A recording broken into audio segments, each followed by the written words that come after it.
My SEL kept joking about my miscarriage until my husband heard her. My sister-in-law Rachel always resented that Kevin chose me, said she couldn't believe he picked someone so different from their family.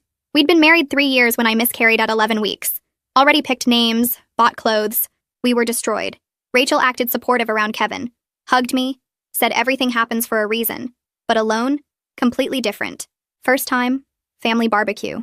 2 weeks after, Kevin was grilling with his dad. At least now you know you can get pregnant. Maybe your body knew something was wrong with it. I was too shocked to respond. She patted my shoulder, walked away like she'd comforted me. Her birthday dinner. Kevin went to the bathroom. My friend had 3 miscarriages before a healthy baby. But she was younger than you. You're 32, right? Clocks ticking loud. Kevin returned. She immediately switched to discussing her job. It escalated. Articles about miscarriage statistics. Thought this might help you understand what went wrong. Comments on my posts. Wow, moving on fast. Telling family I seemed fine, probably wasn't that attached. Thanksgiving, she announced her pregnancy.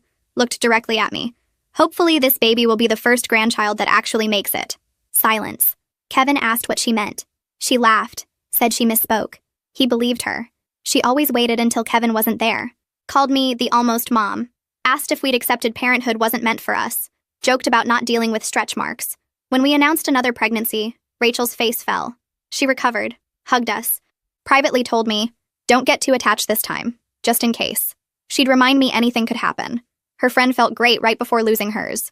Constant reminders about those first months. 12 weeks. Healthy scan. Rachel. Well, you made it further than last time. She bought a gift, but kept the receipt just in case. You know how these things go. I started avoiding family events. Kevin thought I was hormonal, paranoid. Said Rachel was being supportive, in her own way. Baby shower she insisted on throwing. Decorated with white balloons, privately told me they were for the angel baby. Gave us a memorial book for lost babies. Every mother should have one, just in case. 8 months pregnant. Rachel's house for dinner. Kevin outside fixing the car with their dad. Her husband upstairs with their kid. Rachel looked at my belly. Something could still go wrong. My friend's baby died at 36 weeks. Just stopped moving. Had to deliver knowing it was dead. That's worse than early miscarriage. At least you didn't deliver a dead baby. Some women aren't meant to be mothers. Maybe your body knows that. Maybe that's why it rejected the first. I started crying. She rolled her eyes. So sensitive. Just trying to prepare you for reality. Kevin walked in. Saw me crying. Rachel looking annoyed. What happened? Rachel. Hormonal moment about nothing. But Kevin had heard through the open window. Been listening 5 minutes. His face went white. What the hell is wrong with you? Rachel tried denying, but he'd heard it all. The dead baby comments. Body rejecting babies. Not meant to be a mother. I told him everything. Every comment over the past year. Every joke. Every dig. Kevin was furious. Told Rachel she was sick, banned until she got psychological help. Said someone who'd torture a woman about miscarriage was dangerous. I don't have a sister anymore. We left. Haven't spoken since. Our daughter's 6 months old. Rachel's never met her. Sends gifts we donate. Posts about being cut off for no reason. But yesterday changed everything. Kevin's mom called, crying. Rachel's in the hospital. What happened? She lost the baby. 34 weeks. Stillborn. My blood went cold. Not from sympathy. From fear. When? Yesterday morning. But honey, she's saying things. What things? She says you did something to her. Says you cursed her. That you made this happen. That's insane. She has screenshots, honey, of you visiting pregnancy loss forums, searching about herbs that cause miscarriage, looking up ways to curse someone's pregnancy. I never. The screenshots show your username, your email. I hung up, hands shaking, opened my laptop, logged into the forums I'd used after my miscarriage for support. There it was. My account. Posts I'd never made. Searches I'd never done. All dated from last month. Natural ways to cause miscarriage in others. Herbs to slip someone to lose pregnancy. Pregnancy revenge spells that work. My phone rang. Unknown number. This is Detective Jason. We need to speak about Rachel McNeil's stillbirth. I don't understand. She's provided evidence you threatened her pregnancy. We need you to come to the station. Another call coming in. Kevin. What did you do? His voice was ice. Nothing, I swear. Rachel's friend saw you at her house last week. You brought her tea. Special pregnancy tea, you said. But I hadn't been to Rachel's house. Haven't seen her in 6 months. Kevin, someone's setting me up. They found the tea. It tested positive for pennyroyal. It causes miscarriages. The line went dead. I sat frozen on my couch, staring at my phone where it had landed after slipping from my shaking hands. The screen was dark now, but Kevin's cold voice still echoed in my head. He actually thought I did this. My own husband believed I poisoned Rachel's tea, killed her baby. My hands wouldn't stop trembling. I pressed them against my belly, feeling my daughter kick hard against my ribs like she could sense my panic. 6 months old already, growing strong inside me, and now someone was trying to take her away by destroying me first. Rachel had really done it. She'd found a way to hurt me worse than any cruel comment ever could. The forum posts were right there on my account. Searches I'd never made. Posts about herbs that cause miscarriages. How did she even get into my account? I tried to think back through the past month. Anytime my laptop was out of my sight. Any moment Rachel could have accessed my passwords. But we hadn't been in the same room for 6 months. Not since Kevin banned her from our lives after hearing what she said to me at her house. The tea made no sense either. I hadn't been to Rachel's house. I hadn't seen her at all. But Kevin said Rachel's friend saw me there last week, bringing special pregnancy tea. Someone saw a pregnant woman at Rachel's door, and Rachel convinced them it was me. My phone buzzed on the floor. I couldn't make myself pick it up. What if it was the detective again, demanding I come to the station? What if it was Kevin calling back to say even worse things? The phone kept buzzing, vibrating against the hardwood floor. I finally grabbed it with shaking hands. Marlena's name flashed on the screen. My best friend. I answered and immediately started crying so hard I couldn't speak. She didn't ask questions, just said she was coming over right now and to lock the doors until she got there. 20 minutes later, Marlena let herself in with her spare key and found me still on the couch, sobbing into a throw pillow. She sat down next to me and pulled me into her arms, letting me cry against her shoulder. When I could finally breathe enough to talk, I told her everything. The call from Kevin's mom about Rachel losing her baby, the accusations about curses and poisoned tea, the fake forum posts on my account, Kevin believing I actually did this. Marlena's face went hard when I mentioned the police detective. She pulled out her phone immediately. You're not talking to anyone without a lawyer present. Not the police, not Kevin's family, not anyone. She started scrolling through contacts while I wiped my face with shaking hands. I know someone who handles criminal defense. Let me call her now.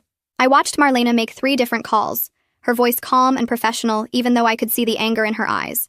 She explained the situation to each lawyer, asking about their experience with false accusations. By the 3rd call, she'd found someone who could meet with us tomorrow morning. A defense attorney named Evelyn Ryder, who specialized in cases exactly like mine. People wrongly accused of crimes they didn't commit. The words felt surreal. Criminal defense. False accusations. Like I was living in some legal drama instead of my actual life. My baby kicked again, harder this time, and I rubbed the spot on my belly where her little foot pressed against my skin. Marlena hung up and turned to me. Pack a bag. You're staying at my place tonight. I started to protest, but she cut me off. Kevin thinks you poisoned his sister's tea. You can't stay here alone with him thinking that. What if he comes back? What if he's angrier than he sounded on the phone? She was right. I went to the bedroom and threw clothes into an overnight bag, hands still shaking so badly I could barely zip it closed. I grabbed my laptop too, the one with the fake forum posts that would either prove my innocence or condemn me. We drove to Marlena's apartment in silence. She kept glancing over at me like she was afraid I might fall apart completely. I probably looked like I was about to. My face felt swollen from crying. My eyes burned and my stomach was doing flips that had nothing to do with pregnancy. At her place, Marlena made me herbal tea and forced me to drink it, even though the irony of tea made me want to throw up. She sat across from me at her small kitchen table and made me go through everything again, taking notes this time. Every detail about my relationship with Rachel, every cruel comment over the past year, the 6 months of no contact since Kevin finally heard the truth. She wrote down dates and times, building a timeline of when I'd last seen Rachel, where I'd been over the past few weeks.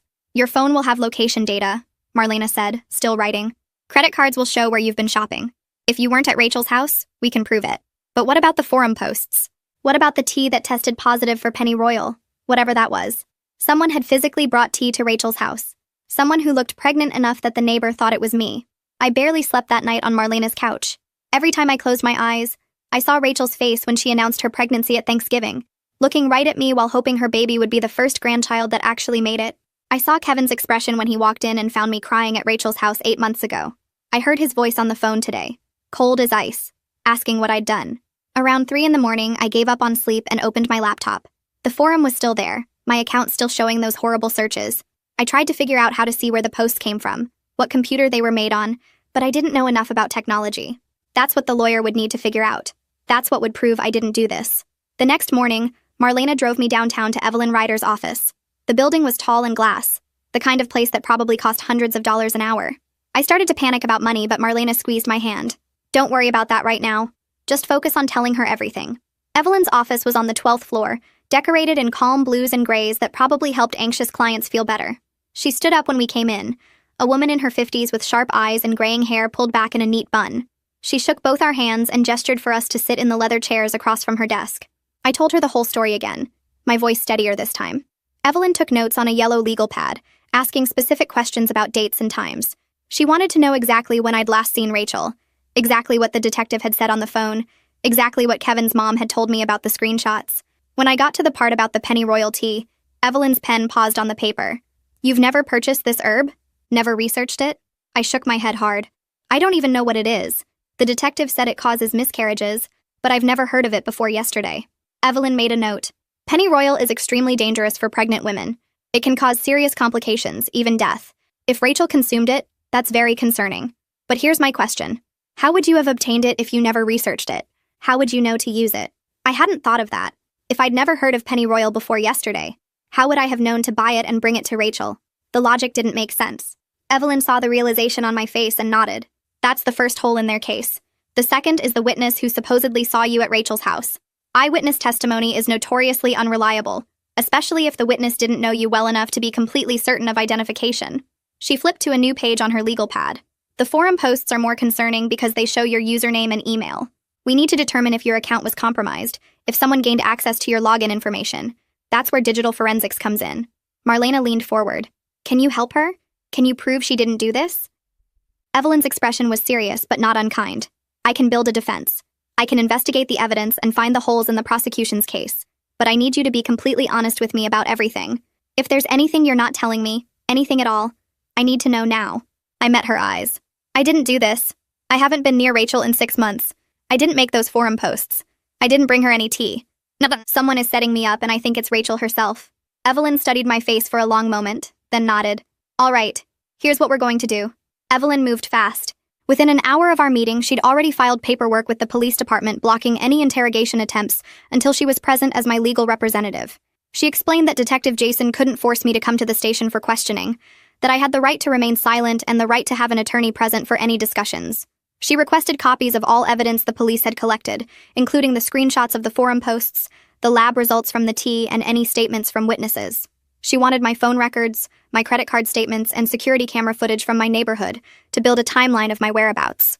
"We're going to prove you weren't at Rachel's house," Evelyn said, making notes on a checklist. "We're going to show that your account was compromised and those forum posts didn't come from your devices, and we're going to find out where that tea really came from." Watching her work made me feel like maybe I could survive this. She was calm and professional, treating my nightmare like a puzzle she knew how to solve. She handed me her business card with her cell phone number written on the back. "Call me immediately if anyone tries to contact you about this case. Police, prosecutors, Rachel's family, anyone. Don't speak to them without me present." I took the card with shaking hands. What if Kevin calls? What if he wants to talk? Evelyn's expression softened slightly. "That's your decision. He's your husband. But I'd recommend keeping any conversations brief and not discussing the details of the case. Anything you say to him could potentially be used as evidence." The thought that my own husband might use my words against me made my stomach turn. Marlena drove me back to her apartment, both of us quiet in the car. My phone had been buzzing all morning with calls from numbers I didn't recognize, probably reporters or Kevin's family members. I ignored all of them. Back at the apartment, I tried to eat the sandwich Marlena made me but could only manage a few bites.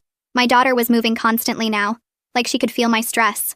I rubbed my belly and whispered that everything would be okay, even though I wasn't sure I believed it. Kevin showed up at Marlena's apartment that evening. I heard his voice in the hallway, demanding to talk to me. Marlena opened the door but didn't let him in. "She has a lawyer now. You should talk to the lawyer." Kevin's voice rose. "She's my wife.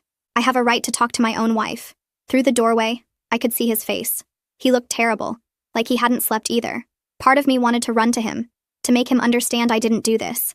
But the bigger part remembered his voice on the phone yesterday, cold and accusing. I stood up and walked to the door. Marlena stepped aside reluctantly. Kevin's eyes found mine. "Is it true? Did you hire Evelyn Ryder?" I nodded. "I need a lawyer. The police think I killed Rachel's baby." His face twisted. "Did you?" The question hit me like a physical blow.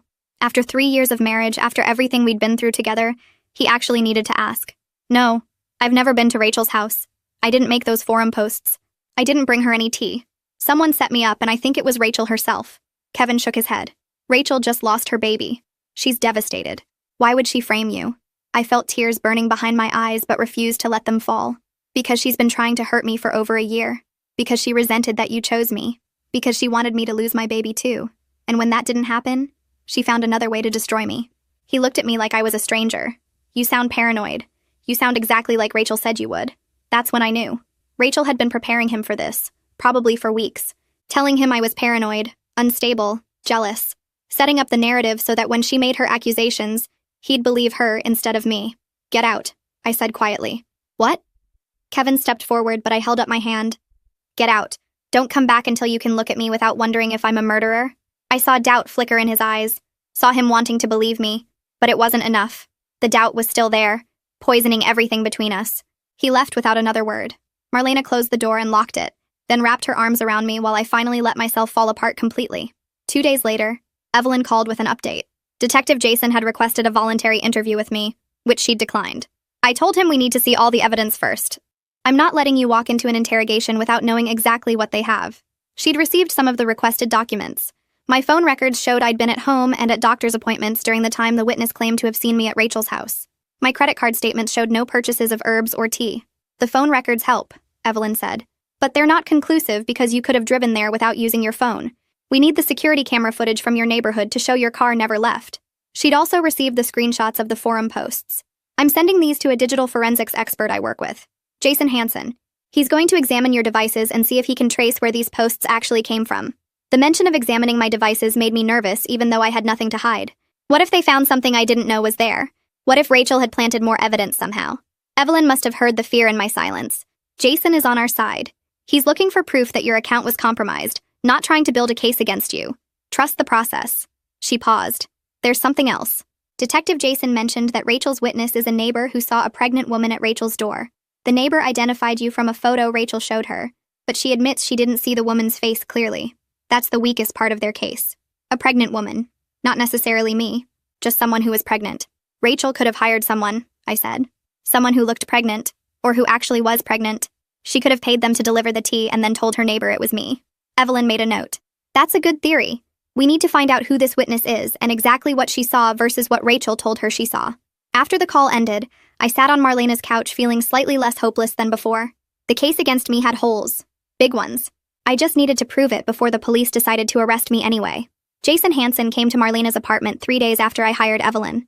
He was younger than I expected, maybe 30, with messy hair and glasses. He set up his equipment on the dining room table, connecting my laptop and phone to various cables and devices. I'm going to image your drives, he explained. That means I make a complete copy of everything on your devices so I can analyze them without changing anything. It preserves the evidence in case we need it for court. Court.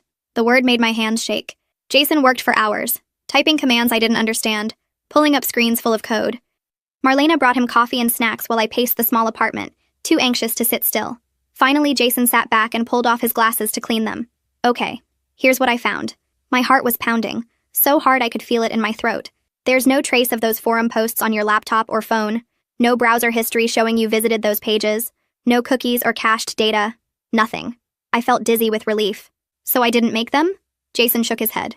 You didn't make them from these devices, but the posts exist, so someone made them from somewhere. The screenshots Rachel provided show your username and email, which means someone either hacked your account or knew your login credentials. He pulled up a screen on his laptop. The good news is that forum posts like these leave digital footprints. The forum keeps logs of IP addresses, the unique identifiers that show what computer was used to access the site. I've requested those logs from the forum administrator. Evelyn had warned me this might take time, that forum administrators didn't always respond quickly to legal requests. But Jason smiled. I know the guy who runs this particular forum. We went to college together. He's sending me the access logs tonight. That night, I barely slept again. Every hour, I checked my phone to see if Jason had sent an update. Finally, at 2 a.m, an email came through. I opened it with shaking hands. The IP address traced to a public library computer 3 blocks from Rachel's house. Jason had the exact dates and times the forum posts were created, and he'd already contacted the library for their security camera footage. Libraries keep pretty good security footage because of theft issues, Jason explained over the phone the next morning. If someone used that computer on those specific dates and times, we'll be able to see who it was. 2 days later, the footage arrived. Jason called me to Evelyn's office to watch it together. My hands were shaking as we gathered around Evelyn's laptop. Jason pulled up the first video file, dated 3 weeks ago. The timestamp showed 2 p.m. The camera angle showed a row of public computers near the library's front windows. A woman sat down at computer number 7, the one that matched the IP address. Jason zoomed in on her face. It was Rachel. I felt like I couldn't breathe. There she was, heavily pregnant, typing on the library computer. Jason fast-forwarded through the footage, showing her spending 40 minutes at that computer before leaving. He pulled up the second video file, dated 2 weeks ago. Same computer. Same woman. Rachel again, this time spending an hour typing. The third file showed her there 5 days before her baby died. She framed me, I whispered. She literally sat at a public library computer and made fake forum posts on my account to make it look like I was researching how to kill her baby. Evelyn was already on her phone, calling Detective Jason. We have evidence that exonerates my client and implicates Rachel McNeil in fabricating evidence. I'm sending you the video files now. I watched Jason email the files to the detective while Evelyn explained what they showed. Rachel using a public computer to create fake forum posts. Rachel setting me up. Rachel destroying her own case by being caught on camera. When Evelyn hung up, she looked at me with something like satisfaction. Jason says the case against you is falling apart. But now he's very concerned about Rachel's mental state and where that tea actually came from. Because if Rachel framed me with the forum posts, maybe she'd also lied about the tea. Maybe she'd bought it herself, planted it in her own kitchen, and told the police I brought it. Maybe she'd done all of this to herself and her baby, just to destroy me. I spent the next 2 days waiting for Evelyn to call with updates about the witness. My phone stayed in my hand constantly, checking for messages every few minutes. Marlena brought groceries and made me eat soup even though I had no appetite. My baby kicked and rolled inside me, completely unaware that her mother might be arrested. The stress made my hands shake whenever I tried to hold anything. I couldn't sleep more than an hour at a time before waking up in a panic. When Evelyn finally called, I answered before the first ring finished. She told me to come to her office that afternoon because she'd tracked down Rachel's witness. The woman's name was Ariel Watts, and she lived 3 houses down from Rachel. Ariel had given a statement to Detective Jason saying she'd seen me at Rachel's front door last Tuesday afternoon carrying a gift bag. But when Evelyn questioned her more carefully, Ariel admitted she'd only seen a pregnant woman from behind. She never actually saw the woman's face clearly. Rachel had shown her my photo afterward and asked if that was who she'd seen, and Ariel had agreed because Rachel seemed so certain. I drove to Evelyn's office with Marlena because I couldn't trust myself behind the wheel alone. My blood pressure felt like it was pounding through my skull. Every red light made me want to scream because we were moving too slowly. When we finally got there, Evelyn had Ariel's new statement printed out and ready. Ariel now said she couldn't positively identify who she'd seen. The woman had dark hair like mine, was pregnant like me, but Ariel realized she'd let Rachel pressure her into making a false identification. She felt terrible about it and wanted to correct her mistake before an innocent person got charged with a crime. Evelyn sent the new statement to Detective Jason immediately. She told me this was huge because it destroyed Rachel's timeline completely. Without a witness placing me at Rachel's house, the entire tea story fell apart. The detective would have to question how Rachel even got the tea if I never brought it to her. Maybe Rachel had bought it herself. Maybe she'd planned this whole thing from the start. That same afternoon, Evelyn got a call from someone unexpected. Rachel's husband Vikram wanted to talk privately about his wife's behavior. He'd been finding disturbing things in their house and needed to show them to someone. Evelyn asked if I wanted to be present when he came in, and I said yes immediately. I needed to hear whatever he had to say. We waited in her conference room for 30 minutes until Vikram arrived looking exhausted and scared. He carried a cardboard box that he set on the table with shaking hands. Vikram opened the box and pulled out a black notebook. He said he'd found it hidden in Rachel's craft room behind boxes of yarn. It was her journal and he'd read the whole thing last night. His voice cracked when he told us what was inside. Rachel had been writing about me for months, filling pages with fantasies about my baby dying. She'd written detailed scenarios about me having another miscarriage, about my baby being stillborn, about complications during delivery that would kill the baby, or kill me. She'd written that I didn't deserve to be a mother after how easily I'd gotten pregnant while she'd suffered through years of fertility treatments and miscarriages. Evelyn took the journal and started reading through it while Vikram explained more. Rachel had been obsessed with my pregnancy since the day we'd announced it. She'd created a fake social media account to watch my posts without me knowing. She'd driven past our house multiple times just to see if she could spot me through the windows. She'd asked mutual friends questions about my due date and what names we'd picked. Vikram had noticed her strange behavior, but thought it was just grief over losing her own baby. He'd tried to get her to see a therapist, but she'd refused and said she was fine. The journal showed Rachel had been planning to frame me for months. She'd researched herbs that cause miscarriages and written down information about pennyroyal, black cohosh, and other dangerous plants. She'd created fake online accounts using variations of my email address. She'd practiced writing forum posts that would look like I'd written them. The whole frame-up had been carefully planned, not something she'd done impulsively after losing her baby. Vikram pulled out more evidence from the box. There were printed screenshots of pregnancy loss forums with my supposed username. There were handwritten notes about how to make the accusations look believable. And then he pulled out a receipt that made my stomach drop. It was from an herbal supplement website, dated 3 weeks before Rachel's stillbirth. She'd ordered pennyroyal tea herself. The receipt showed her name, her credit card, her home address. She'd bought the exact tea that she'd told police I'd brought to her house. Evelyn took photos of everything with her phone while asking Vikram questions. He explained that he'd found the receipt hidden in Rachel's craft supplies yesterday while looking for something else. When he'd confronted Rachel about it at the hospital, she'd started screaming that I'd somehow planted it there. She'd said I was trying to frame her now, that I was evil and dangerous. The nurses had to sedate her because she became so upset. Vikram realized then that his wife was having some kind of mental breakdown, and that everything she'd said about me was a lie. I sat there looking at the evidence spread across the conference table and felt like I couldn't breathe properly. Rachel had spent months planning to destroy my life. She'd bought the tea herself, planted it in her own kitchen, and told police I'd brought it. She'd created fake forum posts to make me look guilty. She'd pressured her neighbor into making a false identification. The entire accusation was premeditated psychological warfare designed to get me arrested for killing her baby. Evelyn called Detective Jason and told him to come to her office immediately. When he arrived an hour later, she presented him with Vikram's evidence and Ariel's corrected statement. The detective looked through everything carefully while we all waited in silence. He examined the journal pages showing Rachel's fantasies about my baby dying. He studied the receipt proving Rachel had bought the pennyroyal tea herself. He read through the notes showing she'd planned the frame-up for months. Detective Jason closed his notebook and looked at me directly. He said the investigation into me was officially closed. There was no evidence I'd done anything to cause Rachel's stillbirth because Rachel had fabricated all the evidence herself. However, he was now very concerned about Rachel's mental state and whether she might be a danger to herself or others. He would be opening a wellness check investigation and working with the hospital's psychiatric team to evaluate her. Evelyn asked what would happen to Rachel, and the detective explained that she'd likely be placed on an involuntary psychiatric hold. The evidence showed she was experiencing severe mental illness that had caused her to make false criminal accusations against a family member. She needed immediate professional help, not criminal prosecution. Vikram started crying when he heard this, saying he'd been terrified of his wife for weeks but hadn't known what to do. He loved Rachel but couldn't let her destroy an innocent person's life. Kevin called my phone while we were still in Evelyn's office. I didn't want to answer, but Evelyn nodded that I should. Kevin asked where I was, and I told him I was with my lawyer reviewing new evidence. He asked what evidence, and I said he needed to come to Evelyn's office right now if he wanted to know the truth about his sister. He arrived 20 minutes later looking defensive and angry. Evelyn handed Kevin the journal without saying anything. He started reading through the pages while standing in the middle of the conference room. I watched his face change as he read Rachel's detailed fantasies about my baby dying. His hands started shaking when he got to the pages where Rachel had planned out the frame-up step by step. He read about how she'd created fake forum posts, how she'd bought the pennyroyal tea herself, how she'd pressured Ariel into making a false identification. When he finished reading, he sat down hard in a chair and put his head in his hands. Kevin looked up at Vikram and asked if this was really Rachel's handwriting. Vikram nodded and said he'd watched Rachel write in that journal dozens of times.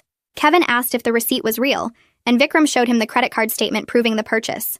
Kevin's face went completely white as he realized his sister had tried to frame me for killing her baby. He'd believed her lies so easily, had accused me over the phone without even listening to my side. He'd chosen his sister over his wife when she'd needed him most. Evelyn showed Kevin the library security footage of Rachel creating the fake forum posts. She showed him Ariel's corrected statement admitting she'd never actually seen my face. She walked him through every piece of evidence proving the frame-up was premeditated and elaborate. Kevin started crying, and I felt nothing watching him break down. His apologies meant nothing right now because the damage was already done. He'd doubted me completely when I'd told him I was being set up. He'd hung up on me when I'd begged him to believe my innocence.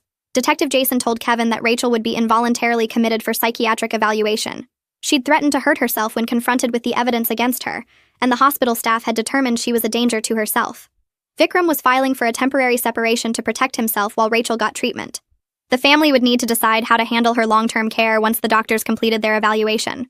Kevin nodded but didn't say anything, still holding his sister's journal like he couldn't believe what he'd read. I left Evelyn's office with Marlena and went straight to my obstetrician's office for an emergency appointment. Dr. Dove took one look at me and brought me into an exam room immediately. She checked my blood pressure and her face got serious when she saw the numbers. It was dangerously high, much higher than it should be at 8 months pregnant. She asked about my stress levels, and I told her everything that had happened over the past week. The false accusations, the police investigation, my husband believing I'd poisoned his sister. Dr. Dove put me on modified bed rest right there in her office. She said this level of stress and anxiety could trigger preterm labor or cause other serious complications.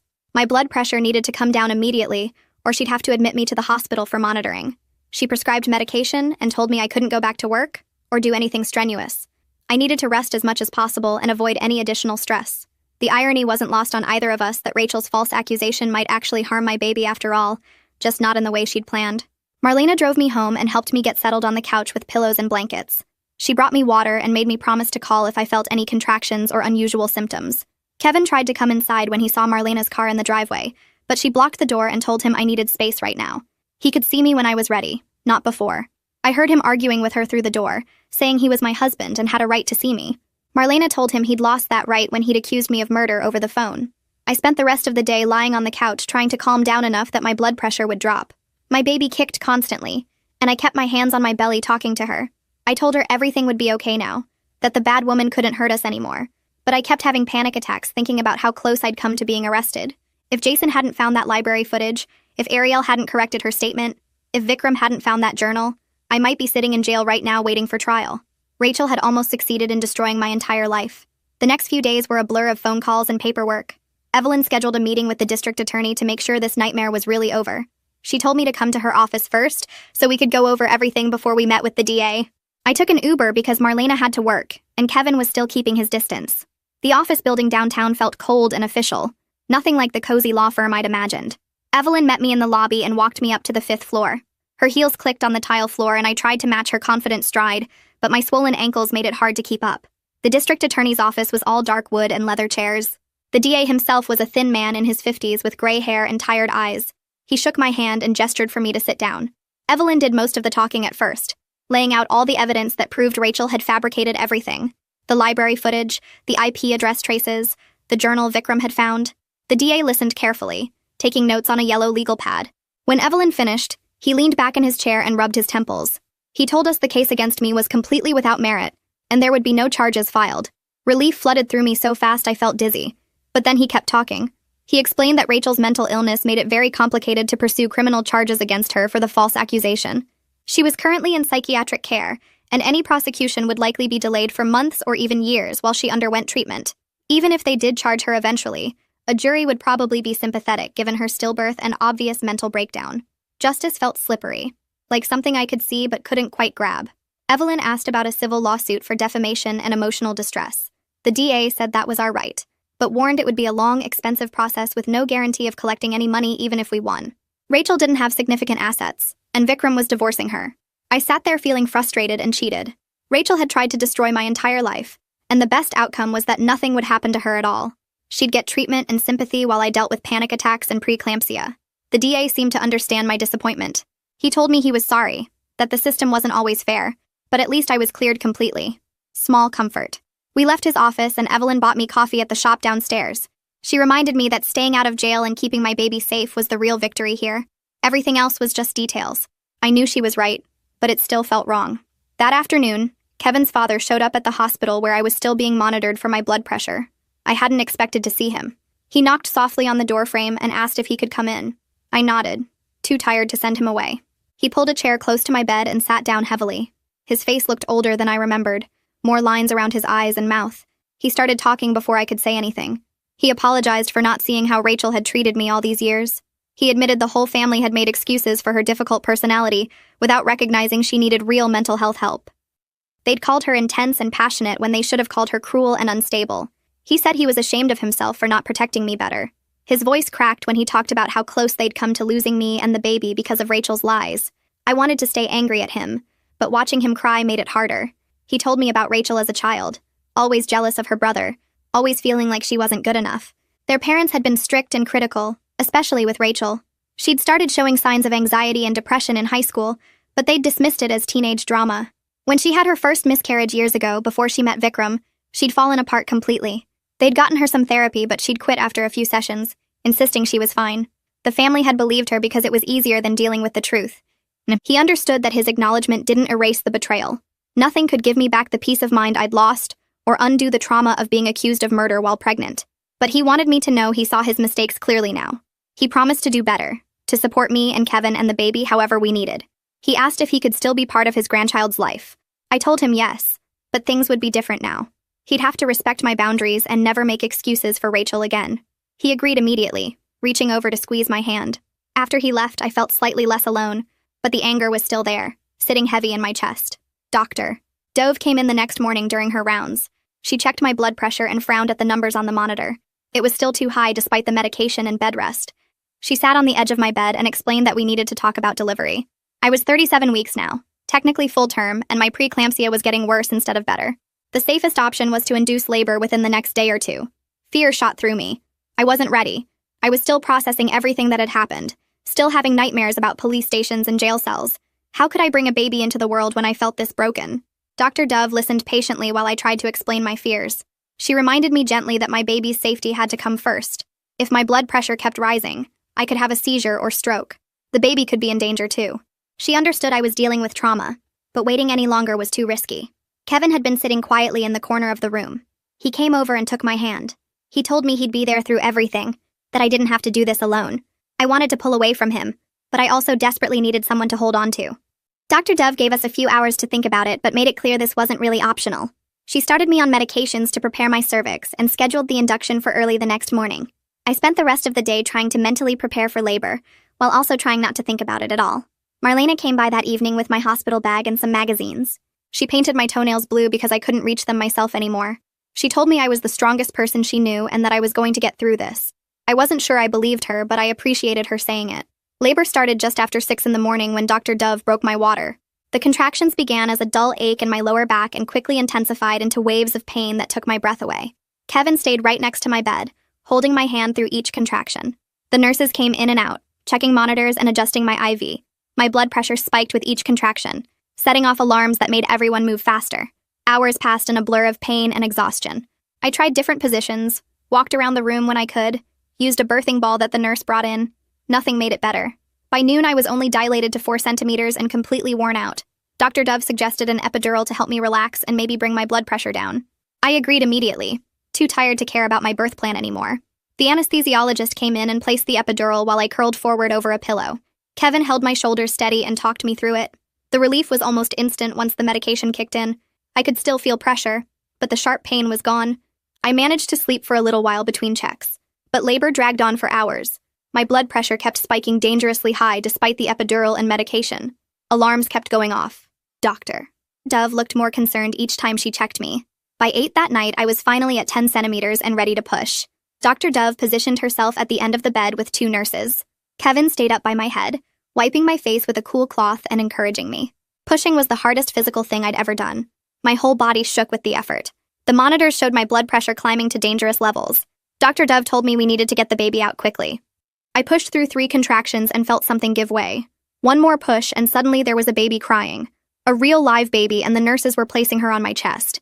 She was tiny and perfect, covered in white stuff, screaming her head off. 6 pounds 2 ounces, Dr. Dove announced. A healthy baby girl. I started sobbing, overwhelmed with relief and love and gratitude. She was here. She was safe. Rachel's accusations hadn't won. Kevin was crying too, his tears dripping onto my shoulder as he leaned over to see our daughter. He kept apologizing, saying he was sorry for ever doubting me, sorry for not protecting me better. I couldn't fully process his words right then. All I could focus on was the warm weight of my baby on my chest, her tiny fingers curled against my skin. The nurses cleaned her up a little and helped her latch onto nurse. She knew exactly what to do, rooting around until she found what she needed. I told Kevin we'd deal with our marriage later. Right now, I just wanted to focus on our baby girl. He nodded and kissed my forehead. For this one moment, everything else could wait. Carol showed up at the hospital the next afternoon. The nurses had moved me to a recovery room, and I was sitting up in bed with the baby sleeping in my arms. Carol knocked softly and peeked in, asking if it was okay to visit. I told her to come in. She walked over slowly, her eyes fixed on the baby. When she got close enough to really see her granddaughter's face, she broke down crying. I shifted the baby so Carol could hold her. She sat in the chair next to my bed and cradled her granddaughter like she was made of glass. She kept saying how beautiful she was, how perfect. Then she looked up at me with tears still running down her face. She told me she'd cut off all contact with Rachel until she completed serious psychiatric treatment and made real amends.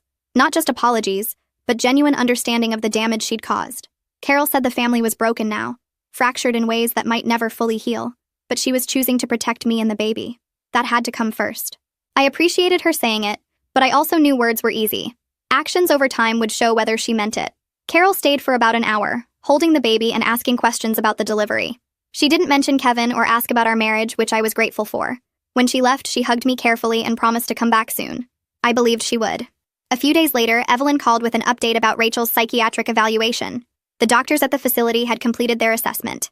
Rachel was experiencing a full psychotic break that had been triggered by her stillbirth and made worse by years of untreated depression and anxiety. They found evidence in her medical history of previous mental health struggles that had never been properly addressed.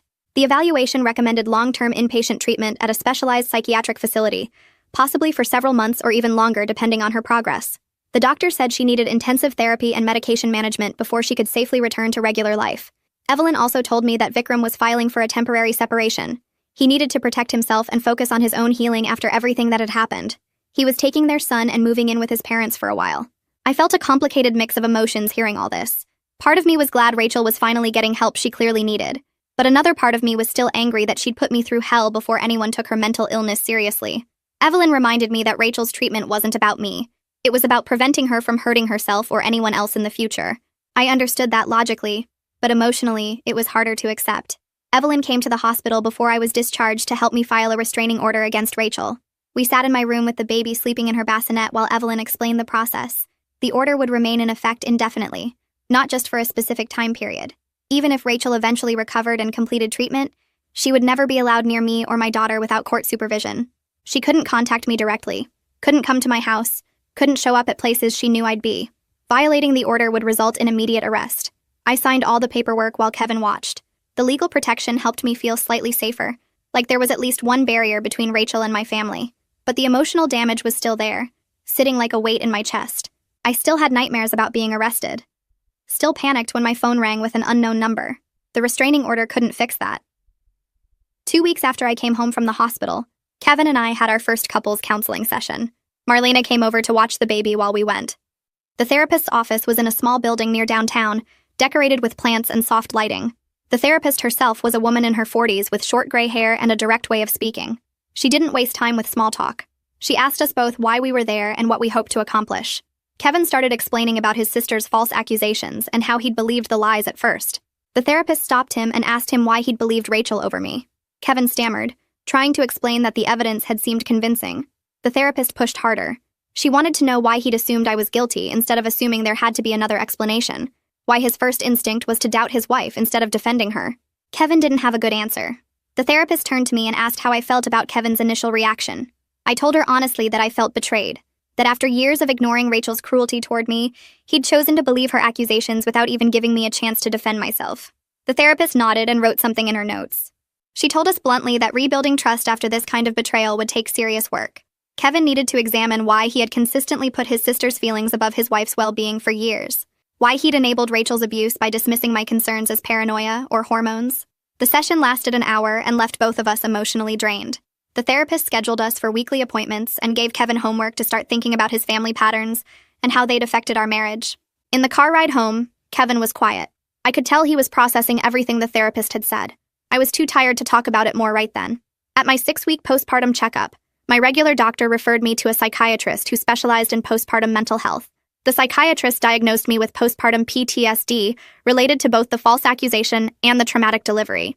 She explained that the symptoms I was experiencing, the nightmares and panic attacks and hypervigilance, were all normal responses to severe trauma. She started me on medication and referred me to a therapist who could help me process everything that had happened. My new therapist helped me understand that healing wouldn't be a straight line. Some days I'd feel better, and other days I'd feel worse, and that was okay. She also told me it was completely normal to still feel angry at Kevin even while trying to repair our marriage. Those feelings didn't make me a bad person, or mean our marriage was doomed. They were just part of working through betrayal. Some days I could barely look at Kevin without feeling a surge of anger. Other days I felt grateful he was there helping with the baby. The therapist said both reactions were valid and I didn't have to rush myself into forgiveness. Marlena showed up at my door the following week with bags of food and a determined look on her face. She'd texted 3 friends who'd supported me through everything, asking them to come over for what she called a healing circle. I didn't want to see anyone, but she insisted that isolation was exactly what trauma wanted. The doorbell rang at 2 o'clock, and suddenly my living room filled with people who'd never doubted me for a second. They brought flowers and homemade cookies and genuine smiles that didn't have pity behind them. My daughter slept in her bassinet in the corner, completely unaware that these people had spent weeks defending her mother's name to anyone who would listen. We sat in my living room drinking tea while they shared stories about shutting down gossip at work and correcting family members who'd believed the accusations. One friend had actually confronted someone at the grocery store who was spreading rumors about me. Their loyalty felt like a warm blanket after months of being frozen out by Kevin's family. They didn't ask me to rehash what happened or share details I wasn't ready to discuss. They just sat with me, laughed at stupid jokes, and made me feel human again. When they left 3 hours later, I realized I'd gone the entire afternoon without that tight feeling in my chest. Being around people who'd never questioned my innocence reminded me that Rachel's poison hadn't infected everyone. That night, I asked Kevin to move into the guest room. He was folding laundry in our bedroom when I told him I needed space, that sharing a bed with someone who'd believed I was capable of killing a baby felt impossible right now. His face fell, but he didn't argue. He just nodded and started gathering his pillows. I watched him carry his things down the hall, feeling both relief and sadness. The therapist had warned us that rebuilding trust after betrayal this deep would require uncomfortable steps. Kevin needed to understand that his doubt had consequences, that saying sorry wasn't enough to erase what he'd done. He set up his belongings in the guest room quietly, then came back to kiss our daughter goodnight. When he looked at me, I saw genuine understanding in his eyes for the first time. He got it now. He'd chosen his sister over his wife when it mattered most, and that choice had fractured something fundamental between us. The physical separation within our home became a daily reminder that trust, once broken, required more than words to repair. 2 weeks later, a letter arrived from the psychiatric facility where Rachel was treated. The envelope had the hospital's logo in the corner, and my hands shook as I opened it. The letter explained that family therapy was an important component of Rachel's treatment program. They were reaching out to ask if I'd be willing to participate in sessions designed to facilitate healing and understanding. I read it twice, then immediately called Evelyn. She listened as I read the letter aloud, my voice getting angrier with each word. When I finished, she told me I had absolutely no obligation to participate in Rachel's recovery. My healing had to come first, and sitting in a room with the woman who'd tried to destroy my life wasn't something I needed to do for closure. I wrote a firm response declining the invitation, making it clear that while I hoped Rachel got the help she needed, I would not be part of her treatment process. Evelyn reviewed my response before I sent it, ensuring the language was professional but left no room for future requests. Mailing that letter felt empowering. I was setting boundaries that protected my own mental health instead of sacrificing myself for someone else's recovery. Dr. Dove scheduled weekly appointments to monitor me for postpartum depression, layered on top of the PTSD. She adjusted my medications carefully, watching for side effects while trying to find the right balance. Each week she asked detailed questions about my mood, sleep patterns, and ability to bond with my daughter. I told her honestly that some days I felt okay, and other days I could barely function. She assured me this was normal given everything I'd been through. The medication helped take the edge off the constant anxiety, making it possible to get through days without panic attacks. Breastfeeding was going well despite all the stress, which Dr. Dove said was remarkable. My daughter was gaining weight perfectly, meeting every milestone, thriving despite the chaos that had surrounded her arrival. Holding her during feedings became my anchor point, a reminder that something good had come from all this pain. Dr. Dove praised my commitment to both therapy and medication, saying many women in my situation would have given up. But giving up wasn't an option when I had a daughter depending on me to heal. Kevin's father called and asked to meet me for coffee. I agreed reluctantly, unsure what he wanted to say. We met at a quiet cafe near my house and he got straight to the point.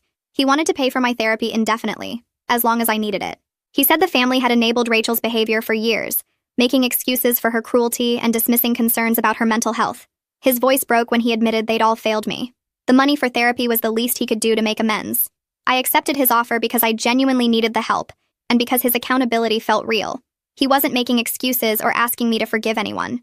He was simply taking responsibility for his part in creating an environment where Rachel's abuse could flourish unchecked. After that, he started visiting weekly to see his granddaughter. He'd sit on my couch holding her for hours, never once pressuring me about reconciling with Kevin or having contact with Rachel. His presence became a comfort, proof that not everyone in Kevin's family had failed me completely. 3 months after my daughter's birth, Vikram finalized his divorce from Rachel. A letter arrived from him a few days later, handwritten on plain paper. He apologized for not seeing the signs of her instability sooner, for not protecting me from her schemes. He thanked me for not pressing charges that could have complicated her treatment, acknowledging that I would have been justified in pursuing legal action. His honesty about his own failures struck me as genuine. He admitted he'd been so focused on supporting Rachel through her grief that he'd ignored warning signs of her deteriorating mental state. The letter didn't ask for forgiveness or make excuses. It simply acknowledged the truth of what had happened and his role in failing to stop it.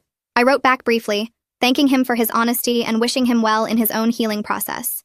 His willingness to take accountability, without demanding anything from me in return, helped me believe that some people genuinely learned from their mistakes. Evelyn kept me updated on Rachel's treatment progress through official channels. The psychiatric team reported she was making some progress in understanding her actions were wrong. But according to her doctors, she still wasn't fully grasping the severity of what she'd done to me. They estimated it might take years of intensive therapy for her to develop genuine empathy and remorse. The updates made me feel hollow rather than vindicated. I'd wanted to hear that Rachel finally understood the damage she'd caused, that she felt genuine guilt for trying to destroy an innocent person's life. Instead, I learned that even with professional help, she was still struggling to comprehend why her actions were so harmful. After a few months, I told Evelyn to stop sending me updates. Rachel's recovery wasn't my responsibility, and tracking her progress was keeping me tethered to trauma I needed to move past. Whether she ever truly understood what she'd done didn't change what had happened to me. Kevin completed an individual therapy program that focused specifically on family enmeshment and boundary setting. His therapist had identified that Kevin's inability to see Rachel's abuse stemmed from years of family patterns that prioritized keeping peace over protecting victims. When he finished the program, he wrote me a 10-page letter taking full accountability for enabling Rachel's cruelty and for believing her accusations without question. He detailed specific instances where he'd dismissed my concerns, minimized Rachel's behavior, or chosen his family's comfort over my well-being. The letter was thorough and painful to read. He didn't make excuses or try to explain away his failures. He simply owned them completely, acknowledging that his betrayal had damaged our marriage in ways that might never fully heal. I kept the letter in my nightstand drawer and read it sometimes when I was struggling to forgive him. The words were a start, evidence that he was doing real work to change. But words on paper couldn't erase the memory of his voice on the phone asking what I'd done, believing I was capable of murder. My daughter turned 4 months old, and I started sleeping through the night when she did. The PTSD symptoms were less intense with medication and therapy, though they hadn't disappeared completely. I still had panic attacks when I saw pregnant women who reminded me of Rachel. The sight of herbal tea in stores could trigger flashbacks to being accused of poisoning someone. But the episodes were less frequent and less severe than they'd been right after the accusations. My therapist said healing was happening slowly, that trauma recovery wasn't a straight line but a gradual process with setbacks and progress mixed together. I was learning to function around the damaged parts of myself rather than waiting to feel completely whole again. Some days I felt almost normal, able to enjoy my daughter and find moments of genuine happiness. Other days, the weight of everything that had happened crushed me, and I could barely get out of bed. But even on the worst days, I was moving forward instead of drowning. Our couples therapist suggested Kevin and I start having dinner together in the main part of the house instead of eating separately. She said rebuilding intimacy had to start with basic companionship and shared positive experiences. So we began sitting at the dining table together each evening after putting our daughter to bed. We talked about her development, the new sounds she was making, how she'd started reaching for toys. We avoided discussing Rachel or the accusations or anything related to the trauma. These conversations felt stiff and formal at first, like we were strangers making polite small talk. But gradually they became more natural. Kevin would tell me about something funny that happened at work, and I'd share a story about our daughter's day. We weren't rebuilding romance or passion. We were simply relearning how to exist in the same space without the weight of betrayal suffocating every interaction.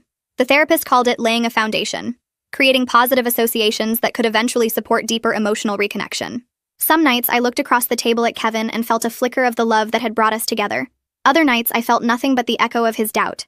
But I kept showing up for dinner, kept trying, because our daughter deserved parents who at least attempted to rebuild what Rachel had tried to destroy. Carol called 2 weeks after our dinner conversation, her voice careful and hopeful. She wanted to throw a small party for my daughter's 6-month milestone. Nothing big, just close family who'd supported us through everything. I agreed but made my boundaries clear right away. Rachel's name couldn't be mentioned, not once during the entire event. Only people who stood by me during the accusations could attend. Carol promised immediately, relief flooding her voice. She understood completely, and would respect every boundary I set. The party happened on a sunny Saturday afternoon in Carol's backyard. Balloons hung from the fence, pastel colors that made my daughter reach up with grabby hands. Carol had ordered a small cake decorated with butterflies. Nothing fancy but thoughtful. Kevin's father grilled burgers while Marlena helped set up presents on a folding table. My daughter sat in her bouncy seat, drooling on a teething ring and making happy gurgling sounds. Everyone took turns holding her, commenting on how much she'd grown, how alert she was becoming. Carol kept tearing up watching her granddaughter smile at people, finally getting to celebrate this baby properly. No drama erupted. No uncomfortable moments happened. No one brought up the accusations or the investigation or anything related to what we'd survived. Just normal family celebration, the kind I'd been afraid we'd never have again. Kevin stood beside me the whole time, his hand occasionally touching my lower back, checking in with looks to make sure I was okay. I found myself relaxing into the afternoon, actually enjoying watching my daughter experience her first real party. When we left, Carol hugged me tight and thanked me for trusting her with this. The party felt like genuine progress, like maybe we were building something healthier than what existed before. That night after putting our daughter to bed, Kevin stood in the hallway between our bedroom and the guest room where he'd been sleeping for months. He asked quietly if he could move back into our bedroom. His voice held no expectation, no pressure. I looked at him standing there in his pajamas, waiting for my answer without trying to convince me or argue his case. I told him I wasn't ready yet. The words came out firm, but not angry. He nodded immediately, said he understood completely, kissed my forehead, and walked back to the guest room without another word. No guilt trip, no wounded expression, just acceptance of my timeline. Our next therapy session, I mentioned the conversation to our counselor. She validated my decision immediately, explaining that I got to set the pace for physical reconciliation. Kevin needed to respect that without building resentment, and so far he was doing exactly what healthy rebuilding required. The validation helped me feel less guilty about keeping him at arm's length. Some nights I wanted him back in our bed. Other nights I needed the space to process everything without his presence reminding me of his doubt. Both feelings were okay, and I didn't have to rush either one.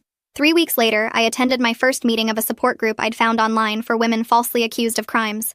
7 of us gathered in a community center basement, sitting in a circle of folding chairs under fluorescent lights. Each woman shared her story. One had been accused of embezzlement by a vengeful coworker. Another faced assault charges from an ex who wanted custody of their kids. A third was accused of elder abuse by family members fighting over inheritance. Listening to their experiences, I felt something unlock in my chest. These women understood the specific trauma of having your innocence questioned, of watching people doubt you, of fighting to prove something that should never need proving. When my turn came, I told them everything about Rachel's frame-up, the pennyroyal tea, Kevin's initial belief in his sister's lies. They nodded throughout, recognizing the patterns of false accusation and manipulation. After the meeting, 3 women came up to hug me, saying my story gave them hope that vindication was possible. I started attending every week, finding connection with people who got it in ways my other friends couldn't.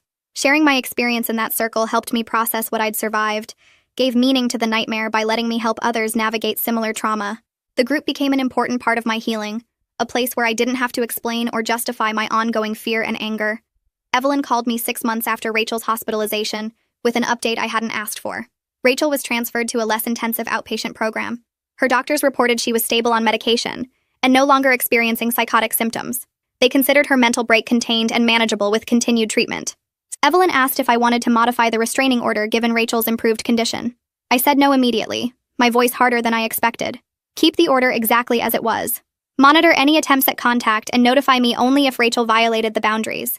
I didn't want updates on her progress or her recovery or her treatment milestones. Her mental health wasn't my responsibility or my concern. Evelyn agreed without question, making notes to maintain all protective measures indefinitely. After hanging up, I sat with my daughter on my lap, watching her play with a rattle. Rachel's recovery meant nothing to me. She could get completely better or stay broken forever. Either way, she'd never be part of our lives again. That realization brought relief rather than guilt. I'd stopped caring about her well-being the moment she tried to destroy mine. Kevin suggested a weekend trip to the beach when our daughter turned 7 months old. Our first family vacation. Just the 3 of us getting away from the house where so much pain had happened. I hesitated at first, worried about traveling with a baby, about spending that much concentrated time with Kevin. But Marlena encouraged me to go, said sometimes physical distance from trauma locations helped healing happen faster. We drove 3 hours to a small coastal town, stayed in a beach cottage with blue shutters and a porch swing.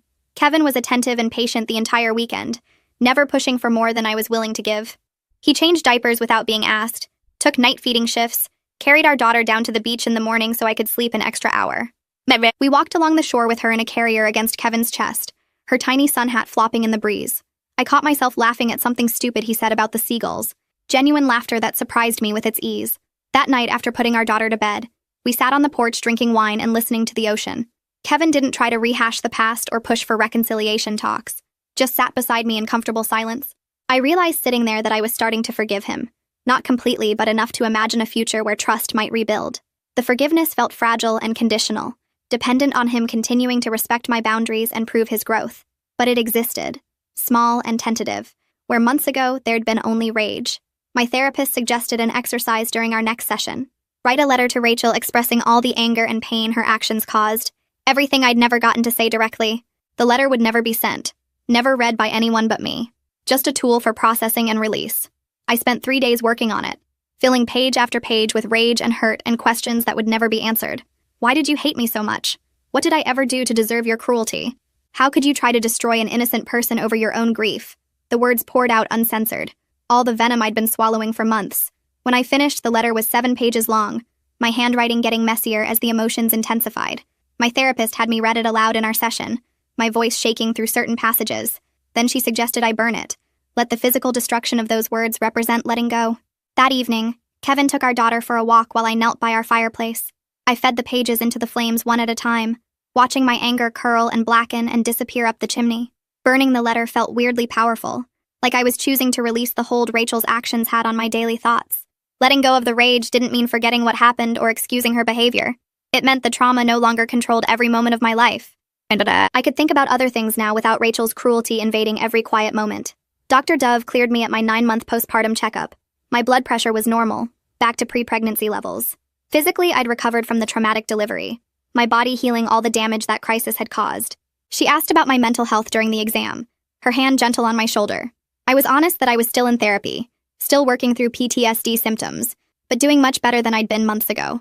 The panic attacks were less frequent. The nightmares happened maybe once a week instead of nightly. I was functioning, taking care of my daughter, slowly rebuilding my marriage. Dr. Dove pulled me into a hug after the appointment, told me she was proud of how far I'd come. She'd been worried during those scary weeks of bed rest and emergency delivery that I might not survive the combined physical and emotional trauma. Seeing me healthy and coping well brought her genuine relief. Walking out of her office that day, I felt something close to pride in myself. I'd survived something designed to destroy me, and I was still standing. Kevin's father called me a few days later asking to meet for coffee. We sat in a quiet corner booth while my daughter napped in her stroller beside us. He wanted to set up a college fund for her, invest money now that would grow over the years, and give her opportunities when she was older. His way of making amends for the family's failures, for not seeing how Rachel treated me, for the years of enabling her cruel behavior. I accepted gratefully, recognizing that some family members were genuinely trying to repair the damage their blindness had caused. Not everyone enabled Rachel's behavior knowingly. Kevin's father admitted he'd made excuses for his daughter's difficult personality for decades, written off her cruelty as sensitivity or complicated feelings. He saw now how dangerous that enabling had been, how it allowed Rachel's mental illness to fester untreated until she nearly destroyed innocent people. His accountability meant something to me. It didn't erase what happened, but it showed that growth was possible even for people who'd failed me badly. He promised to be a better grandfather than he'd been a father-in-law, to protect my daughter from family dysfunction instead of pretending it didn't exist. After 10 months of sleeping separately, I told Kevin he could move back into our bedroom on a trial basis. The words came out nervous, uncertain if I was ready but willing to try. He moved his things back that evening, careful not to take up too much space, asking where I wanted him to put his books and clothes. The physical intimacy was awkward at first, both of us hyper-aware of the other person in bed after months of sleeping alone. We didn't have sex for the first 2 weeks, just shared the space, adjusted to each other's presence again. When we finally did attempt intimacy, it felt strange and forced, both of us trying too hard to make it feel natural. Our therapist reminded us that rebuilding took time, and setbacks were normal after trauma this severe. We didn't have to rush physical reconnection or force it to happen before we were ready.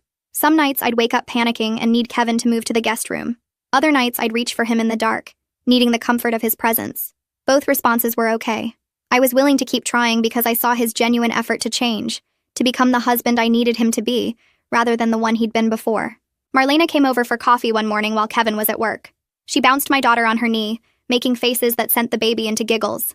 Then she told me she'd noticed a huge difference in how Kevin treated me now compared to before the accusations. He checked in about my feelings constantly. He respected my boundaries without resentment.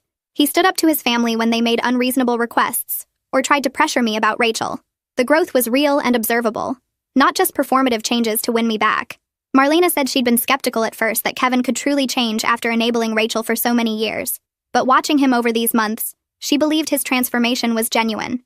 He'd done the hard work in therapy, examined his own failures, taken real accountability instead of just apologizing. That outside validation from someone who knew us both well helped me trust him again. If Marlena could see the difference, it wasn't just my hope making me see changes that didn't exist. Kevin was becoming a better partner, slowly and imperfectly, but consistently moving in the right direction. I watched my daughter play with her blocks on the living room floor, stacking them carefully before knocking them down with a squeal of joy. Kevin sat next to her, encouraging her attempts to build towers. She grabbed a red block and held it up toward him, babbling in her baby language. Then she said it clearly, unmistakably. Dada. Kevin froze. His eyes went wide and filled with tears instantly. He looked at me to confirm he'd heard correctly. I nodded, smiling despite the complicated emotions swirling through me. Our daughter said it again, louder this time, proud of herself. Dada, Dada. Kevin scooped her up and held her close, crying openly now. He pressed kisses to her forehead and told her over and over how much he loved her. She giggled and patted his wet cheeks with her small hands. I felt genuine happiness watching them together. He never took for granted that he got to be part of her life, that he got to hear her first word. The accusations could have destroyed us completely, but we were still here, still surviving. The grocery store was crowded on Saturday morning. I pushed my cart through the produce section, picking out apples and checking them for bruises. Someone touched my arm gently. I turned to find a woman I vaguely recognized, her face anxious and apologetic. I'm so sorry to bother you, she said quietly. I'm Sarah. I lived next door to Rachel. My stomach dropped. This was the woman who told police she saw me at Rachel's house, the false witness who nearly destroyed my life. I know who you are. My voice came out cold. Please, I need to tell you something. She looked around nervously. Rachel lied to me. She manipulated me into saying I saw you. She showed me your photo and kept asking if that was the woman I saw at her door. I told her I wasn't sure, that I only saw someone pregnant from behind. But she kept insisting it was you, telling me how dangerous you were, how you'd threatened her baby. I stood there holding an apple, processing this. She made it sound so urgent, Sarah continued. Said you might hurt other people if I didn't confirm it was you. I thought I was helping. I'm so sorry. When I found out what really happened, that she fabricated everything, I felt sick. The anger I expected didn't come. Instead, I felt tired. This woman was another person Rachel had used and discarded. She was good at manipulation, I said finally. She fooled a lot of people. I should have been more careful. I should have insisted I couldn't identify anyone. The guilt has been eating me alive. Sarah's eyes were red. I nearly helped put an innocent woman in jail. You were a victim too, I told her. Rachel knew exactly how to pressure people into giving her what she wanted. Sarah thanked me multiple times before walking away. The conversation brought unexpected closure. Not everyone who hurt me had done it out of malice. Some were just caught in Rachel's web. Kevin ordered Thai food for our anniversary, spreading containers across our coffee table after our daughter finally fell asleep. 5 years of marriage, 1 year of hell. But we were still here, sitting together on our couch. This past year was the hardest thing we've ever been through, Kevin said. He picked at his pad thai. I failed you in so many ways. You did, I agreed. No point in softening it. But we're building something different now. Something stronger. He pulled a small box from his pocket. I wanted to get you something that represents where we are now, not where we were. Inside was a delicate silver necklace with a small pendant. Our daughter's birthstone, a deep blue topaz. It's beautiful, I said, genuinely loving it. He'd put thought into this. Chosen something meaningful rather than expensive. Kevin fastened it around my neck. His hands lingered on my shoulders for a moment. We ate our takeout and talked about normal things. Our daughter's new words. The leak in the bathroom sink. His mother's upcoming birthday. Small talk felt good after months of heavy conversations about trauma and therapy and restraining orders. Marlena called me Tuesday afternoon while I was folding laundry. The support group wanted me to speak at a legal advocacy event next month. They were hosting a panel about false accusations and the importance of thorough investigation before charging people with crimes. You don't have to, Marlena said, but they think your story could help prevent other innocent people from going through what you did. My hands shook slightly, folding one of my daughter's tiny shirts. The idea of standing in front of strangers and talking about the worst experience of my life terrified me, but I thought about other women who might face false accusations, who might not have the resources or support I'd had. I'll do it, I said. The event took place in a hotel conference room downtown. I sat backstage with the other panelists, my notes trembling in my hands. Kevin sat in the front row holding our daughter, who was miraculously behaving. Seeing them there calmed me slightly. When my turn came, I walked to the microphone and told my story. The cruel comments about my miscarriage. The stillbirth, the fabricated evidence, the moment I realized I was framed. I kept my voice steady, focusing on the facts rather than the emotions. The audience listened in complete silence. Afterward, several people approached me. A law student writing her thesis on false accusations. A woman whose sister had been wrongly charged with child abuse. A prosecutor who promised to remember my story when evaluating evidence in future cases. The exhaustion was worth it.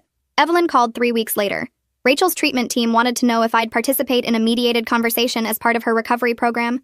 They thought it would help Rachel take full accountability and help me find closure. I hung up and immediately called my therapist.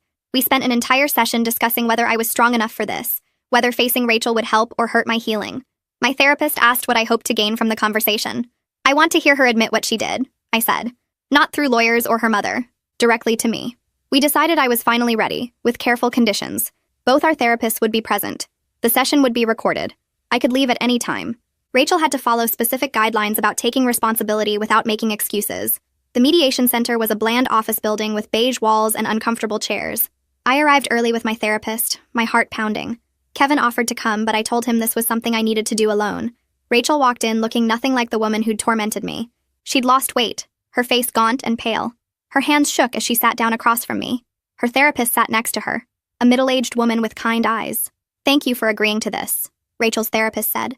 Rachel has prepared some things she wants to say. Rachel looked at me, then down at her hands. When she spoke, her voice was flat, almost robotic. I'm sorry for what I did to you. I fabricated evidence. I lied to police. I tried to have you arrested for something you didn't do. My actions were wrong and caused you immense harm. The words sounded rehearsed, like she'd practiced them 100 times. I waited for more, for some explanation that would help me understand. Why did you target me? I asked. Why were you so cruel about my miscarriage? Why try to destroy my life? Rachel struggled to answer. She opened her mouth several times before words came out. I was jealous. You had everything I wanted. Kevin chose you over his family. You got pregnant again after your loss, and I was stuck with my grief. When I lost my baby, something broke inside me. I blamed you for having what I couldn't. That doesn't explain the cruelty, I pressed. The comments about my dead baby, telling me my body rejected it, that I wasn't meant to be a mother. I wanted you to hurt like I was hurting. Rachel's voice cracked slightly. I wanted to take away your happiness because mine was gone. The conversation didn't provide the catharsis I'd hoped for. Rachel's answers felt incomplete, her remorse forced, but I confirmed what I needed to know. She was no longer an active threat. The medication and therapy had stabilized her enough that she understood her actions were wrong, even if she couldn't fully articulate why she'd done them. I met with Evelyn the next day at her office. The mediation had left me feeling empty rather than relieved. I want to keep the restraining order in place, I told her. Permanently. Evelyn nodded like she'd expected this. Rachel's progress doesn't obligate you to allow her back into your life.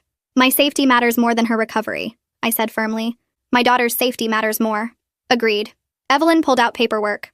We'll file to make the order permanent with provisions for supervised contact only if you ever choose to allow it, which you're under no obligation to do. She filed everything that afternoon. The permanent restraining order meant Rachel could never approach me, my daughter, or my home without facing immediate legal consequences. The relief was profound.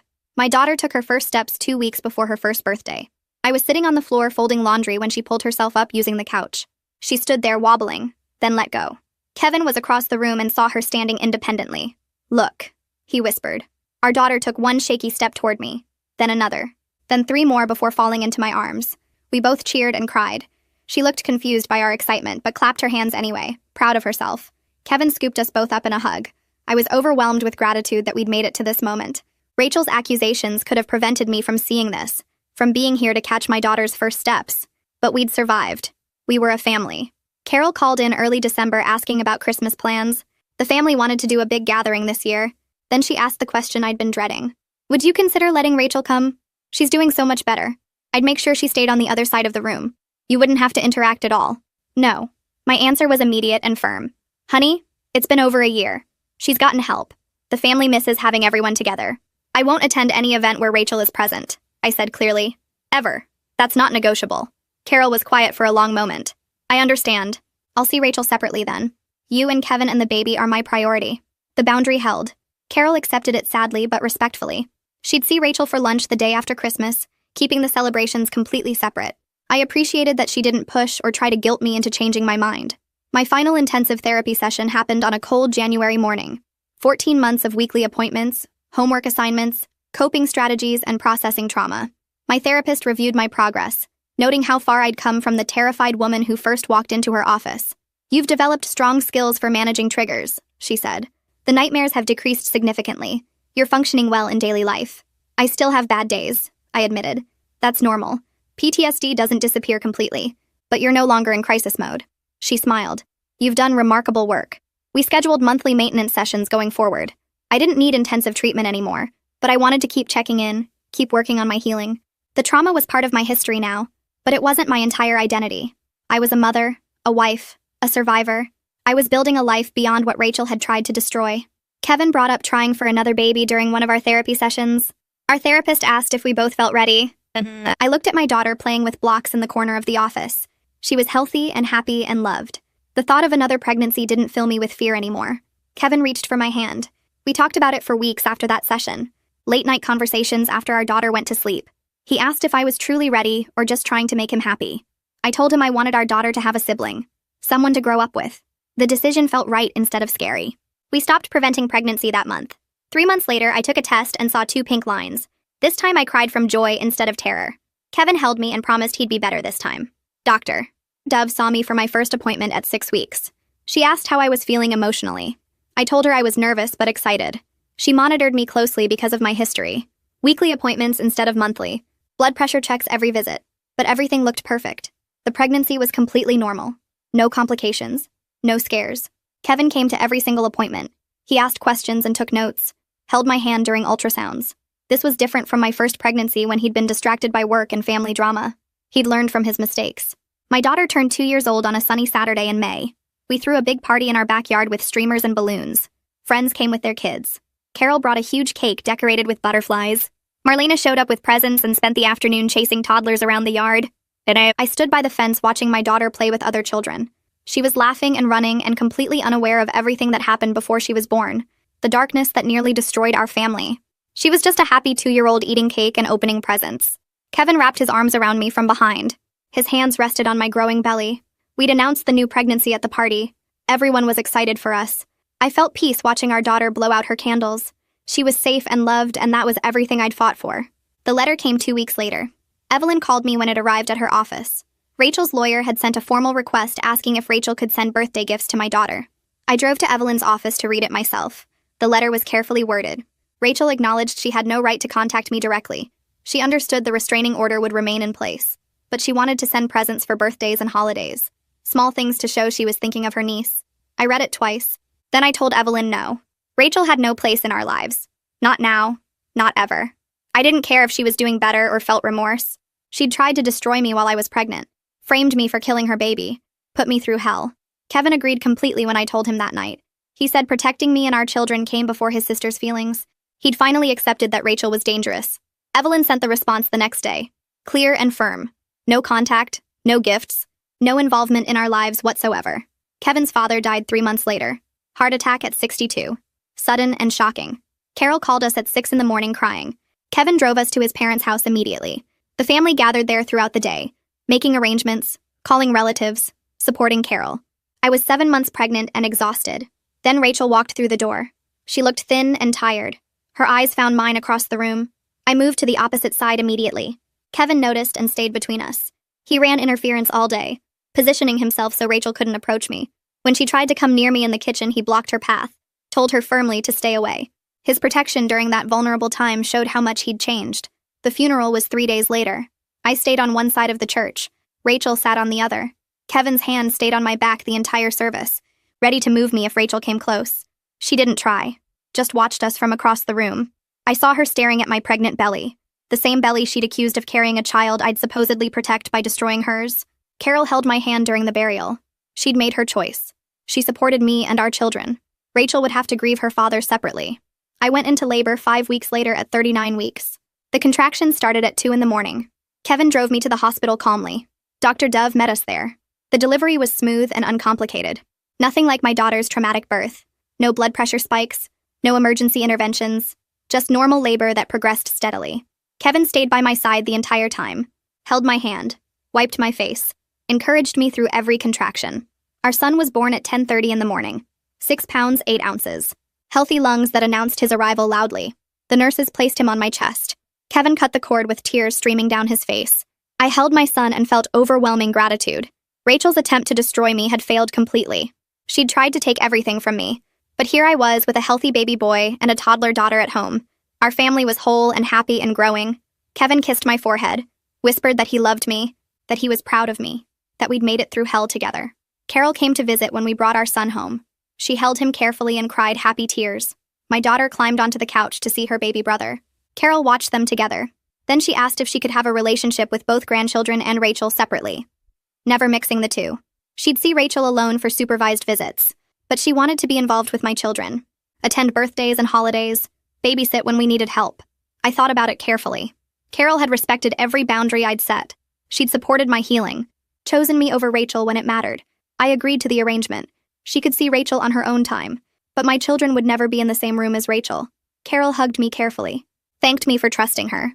She became a constant presence in our lives after that, coming over twice a week, taking my daughter to the park, holding my son while I napped. She kept her promise, never mentioned Rachel around us, never pushed for reconciliation. 2 years after the accusations, Kevin suggested renewing our wedding vows. He wanted to celebrate the stronger marriage we'd built through crisis and therapy. I liked the idea, a way to acknowledge how far we'd come. We planned a small ceremony in our backyard, just close friends and family. Marlena helped me pick a simple white dress. Carol watched the kids while we prepared. The ceremony happened on a warm June afternoon. Our daughter was 4 years old. Our son was 2. They played at our feet while we stood under an arch decorated with flowers. Kevin went first. His vows talked about failing me, about learning to be the husband I deserved, about choosing me every single day. I cried listening to him. Then I spoke. My vows acknowledged the pain we'd survived, the growth we'd achieved together, the family we'd built from ashes. Our therapist attended and smiled watching us. We'd done the work, faced the hard truths, rebuilt something stronger. Kevin kissed me when we finished. Our children clapped, not understanding, but happy to see us happy. Marlena took photos of our family, the four of us together, smiling and whole. My support group leader called me 6 months later. She asked if I'd be interested in becoming a peer counselor, using my experience to help others navigate similar trauma. Falsely accused individuals who needed someone who understood. I thought about how isolated I'd felt during the investigation, how desperate I'd been for someone who'd survived what I was going through. I told her yes. Kevin was enthusiastic when I explained it. He said he'd watch the kids during training sessions and support meetings. I started the training program that fall, learning how to provide peer support without trying to fix everything, how to listen and validate and share resources. The work felt meaningful and purposeful, turning my trauma into something that could help others. I met people going through their own nightmares, offered hope that they could survive, that life could be good again on the other side. Carol told me 6 months after that Rachel had completed her outpatient treatment program. She was moving to a different state for a fresh start. Vikram had shared through Carol that Rachel finally expressed genuine remorse. She acknowledged she'd nearly destroyed an innocent person's life, understood the severity of what she'd done. I listened to Carol tell me this, appreciated hearing that Rachel had grown, but I maintained that she'd never be part of my life regardless. Some bridges were burned beyond repair. Some damage couldn't be fixed with apologies and therapy. Rachel could build a new life somewhere else, find peace and healing on her own, but she'd never have access to me or my children. Carol understood, said she respected my decision completely. Rachel moved to Colorado 2 weeks later. I didn't ask for details, didn't want to know where exactly or what she was doing. She was gone from our lives. That was enough. I dropped off Judith at her preschool classroom on a Tuesday morning in September, watching her run toward the art station without looking back. She wore her new backpack decorated with butterflies and carried the lunch I'd packed that morning. The teacher smiled and waved me away when I hesitated at the door. My son Ryan sat in his stroller beside me, chewing on a teething ring and kicking his feet. He'd turned one last month with a small party in our backyard. Kevin had taken the day off work to be there for Judith's first day, but a work emergency pulled him away at the last minute. I texted him a photo of Judith at her cubby, already making friends with another girl. He responded immediately with heart emojis and promised to pick her up that afternoon. Walking back to the car, I thought about how normal this felt, how ordinary and beautiful and safe. 3 years ago, I'd been terrified the police would arrest me before I could deliver my baby. Now I was a preschool mom worried about whether Judith would eat her vegetables at lunch. Kevin and I still saw our therapist once a month for maintenance sessions, checking in on our communication and making sure we stayed connected. Last week, we talked about Judith starting school and how to handle the inevitable questions from other parents about family dynamics. We'd practiced responses together, deciding what felt comfortable to share. The tools we'd learned during the crisis years had become habits now. Kevin asked before making plans with his family. I spoke up immediately when something bothered me instead of letting resentment build. We scheduled regular date nights and protected that time fiercely. Our marriage felt solid in a way it never had before we almost lost everything. The trauma had forced us to rebuild from the foundation up, and what we'd created together was stronger than what we'd started with. 3 years after Rachel's accusations, I stood at our kitchen window watching my children play in the backyard. Judith pushed Ryan on the baby swing Kevin had installed last spring. She sang to him while he laughed and reached for her hair. Kevin stood at the grill flipping burgers for dinner, occasionally looking over at the kids and smiling. The late afternoon sun made everything golden and warm. I still had nightmares sometimes where Detective Jason was at my door with handcuffs. I still tensed when my phone rang from unknown numbers. Certain phrases could trigger panic attacks that left me shaking and breathless, but those moments no longer controlled my daily life. I'd survived something that should have destroyed me. I'd been falsely accused of killing a baby while carrying my own child. My husband had doubted me. My family had turned against me. The legal system had treated me like a criminal. And I'd fought through all of it to protect my daughter and prove my innocence. The scars would always be there. I'd never forget the terror of those months, or the betrayal of Kevin's initial doubt. But I'd also discovered strength I never knew I had. I'd learned to fight for my truth when everyone else believed lies. I'd rebuilt my marriage into something real and honest. I'd created a safe, loving home for my children where they could grow up protected from the darkness that had tried to consume us. Rachel lived somewhere in Colorado now, building whatever life she could after everything she'd done. I didn't think about her often anymore. She'd lost her power over me when I stopped letting her actions define my worth. Kevin called that dinner was ready, and Judith came running with Ryan toddling behind her. We sat together at the patio table, our family of 4, eating and laughing and making plans for the weekend. This life, this joy, this peace had been hard-won. Every moment felt precious because I knew how close I'd come to losing it all.